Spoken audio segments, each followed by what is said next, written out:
Bismillahirrahmanirrahim. Assalamualaikum warahmatullahi wabarakatuh. Innal hamdalillah nahmaduhu wa nasta'inuhu wa nastaghfiruh wa na'udzu billahi min shururi anfusina wa min sayyiati a'malina. Man yahdihillahu fala mudilla lahu wa man yudlil fala hadiya lahu. Asyhadu an la ilaha illallah wahdahu la syarika lahu wa asyhadu anna Muhammadan abduhu wa rasuluh la nabiyya wa la rasula ba'dahu. Ya ayyuhalladzina amanu taqullaha wa qulu qawlan sadida yuslih lakum a'malakum wa yaghfir lakum dzunubakum wa may yuti'illaha wa rasulahu faqad faza fawzan 'azima. Fa inna asdaqal hadithi kitabullah wa khairal hadi hadi Muhammadin sallallahu alaihi wasallam wa syarrul umuri muhdatsatuha fa inna kulla muhdatsatin fid din bid'ah wa kulla bid'atin dhalalatin wa kulla dhalalatin finnarin amma ba'd.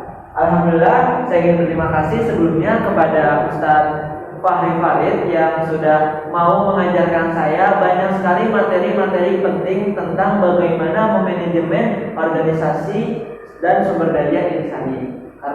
Oleh karena itu, izinkan saya ingin membahas sedikit tema yang menurut saya harus kita diskusikan dan harus kita bahas. Karena tema ini merupakan tema yang sangat relevan dan penting untuk kita bahas, apalagi untuk generasi kita saat ini, yaitu generasi Gen Z. Langsung saja, tak usah berlama-lama, saya ingin membahas terkait materi dinamika sumber daya manusia syariah yang menjawab tantangan era digital dan generasi Z.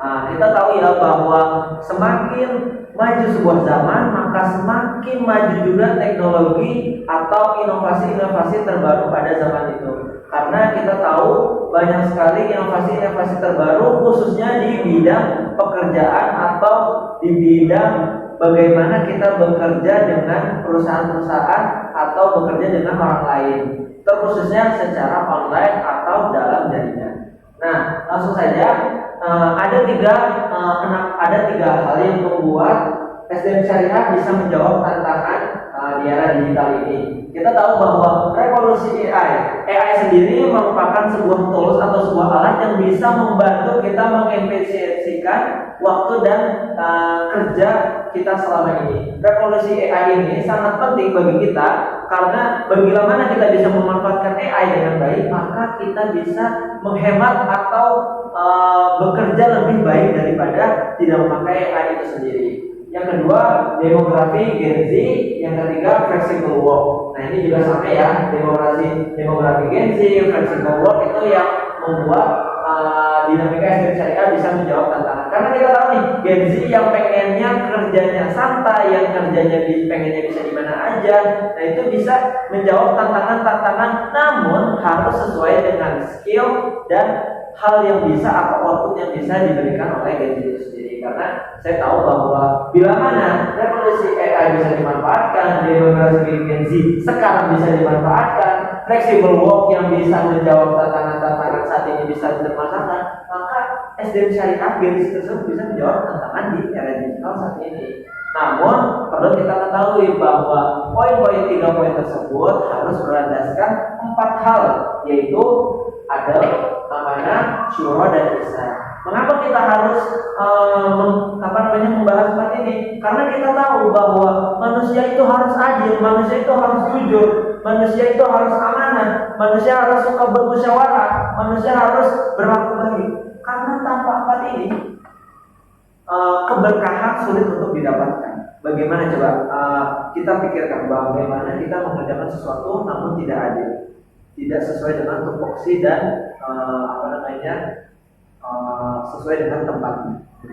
Lalu yang kedua, amanah. Bagaimana kita bila mana dikasih sebuah amanah, dikasih uang, lalu kita tidak membelanjakannya dengan baik, kita tidak menghabiskannya sesuai dengan keperluan, apakah kita bisa dipercaya orang? Apakah kita mampu stabil karir kita? Karena itu adil dan amanah merupakan hal yang penting untuk kita lakukan sebagai sumber daya manusia. Yang ketiga, syura, bermusyawarah. Kita tahu ya bahwa kita harus terima akan saran, kita harus mau bermusyawarah, kita harus terima akan kritik. Karena apa? Dengan bermusyawarah, dengan kita bersosial dengan manusia yang lain, kita mendapatkan insight terbaru, kita mendapatkan sebuah pengalaman baru, hal-hal yang baru yang bisa mengimprove atau meningkatkan hasil dari kinerja kita itu sendiri.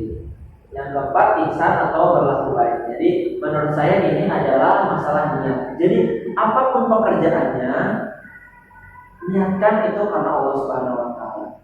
Niatkan untuk bisa kita menafkahi kebutuhan keluarga kita, menafkahi pasangan kita, menafkahi diri kita dengan cara yang halal. Jadi menurut saya berlaku baik atau berniat baik merupakan sebuah kunci awal. Kunci awal bagaimana kita bisa menjawab tantangan syariah atau menjawab tantangan agama Islam ini, karena semuanya berasal dari niat. Karena kita tahu ya dari Nabi, innamal a'malu binniyat, sesungguhnya setiap amal itu berdasarkan niat. Jadi ingat ya bagi teman-teman, kita harus bisa berlaku adil, beramanah dengan atasan, dengan rekan, dengan partner kerja. Kita harus bisa bersyawara dengan teman-teman kita juga, dan kita harus bisa berlaku baik terhadap diri kita dan teman-teman, serta berniat baik terhadap Allah Subhanahu wa taala. Nah, bila mana ini terrealisasikan, maka keberkahan itu mengalir dengan sendirinya. Keberkahan bisa menjadi sebuah hal yang bisa menyelimuti diri kita setiap harinya. Terus profit yang halal, keuntungan-keuntungan, gaji-gaji kita yang bila mana kita menyesuaikan dengan syariat ini, maka profit kita halal, profit kita bisa berguna untuk akhirat, untuk kehidupan akhirat kita. Yang ketiga, ukhuwah. Tadi ya saya sebutkan bahwa apabila kita syura, ihsan bersama teman-teman kita, atasan kita, partner kita, maka ukhuwah Islamiyah atau kekeluargaan bisa semakin erat dan kekeluargaan bisa semakin terjaga. Ya harapannya bisa terjaga sampai surga nanti. Lanjut. Lalu apa sih masalahnya sekarang? Apa yang harus kita manfaatkan terkait sumber daya manusia syariah untuk khusus Gen-Z? Nah, kalau dulu ya, zaman dulu itu menggunakan surat lamaran untuk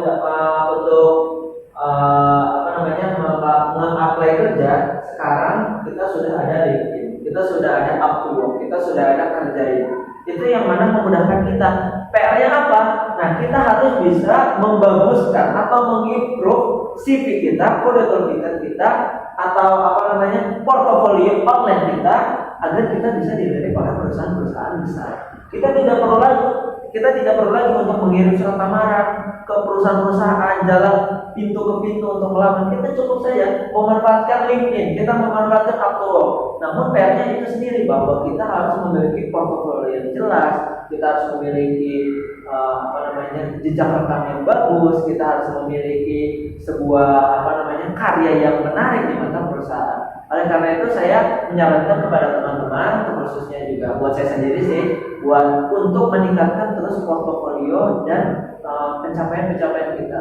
Karena bila mana skill kita tidak tunjukkan, bila mana pencapaian kita tidak tunjukkan, maka orang bingung. Kenapa harus meng-hire kita? Kenapa harus memasukkan kita? Oleh karena itu, maka improve skill kita dan tunjukkan kepada dunia, tunjukkan di profil-profil kita bahwa kita itu orang yang berhak. Kita itu adalah orang yang memiliki skill yang dibutuhkan. Kita adalah orang-orang yang bisa menjelaskan sebuah masalah dari perusahaan tersebut. Mungkin itu ya yang bisa saya sampaikan. Sekali lagi saya ingin memberikan saran dan memberikan sedikit solusi bagaimana SDM syariah bisa menjawab tantangan era digital. Jadi SDM syariah khususnya kita yang GMC itu perlu sekali harus selalu memanfaatkan revolusi AI, demografi GMC dan flexible work. Dan setelah kita sudah masuk ke dalam sistem, kita harus bisa adil, amanah, syura dan ihsan. Karena apa? Bila sudah masuk ke dalam sistem kita bisa memanfaatkan empat ini, maka terciptalah output profit yang halal, membuat Islamiyah dan keberkahan. Mungkin itu yang bisa kami sampaikan. Saya ingin mohon maaf bila mana di saat penjelasan saya kurang bisa memasuki ya. Harapan saya kita terkhususnya umat muslim Gen Z bisa memanfaatkan teknologi zaman sekarang, kita bisa memanfaatkan inovasi-inovasi terbaru dengan sesuai dengan prinsip-prinsip syariah. Mungkin itu yang bisa kami sampaikan. Saya Pak Maulana, terima kasih. Wassalamualaikum warahmatullahi wabarakatuh.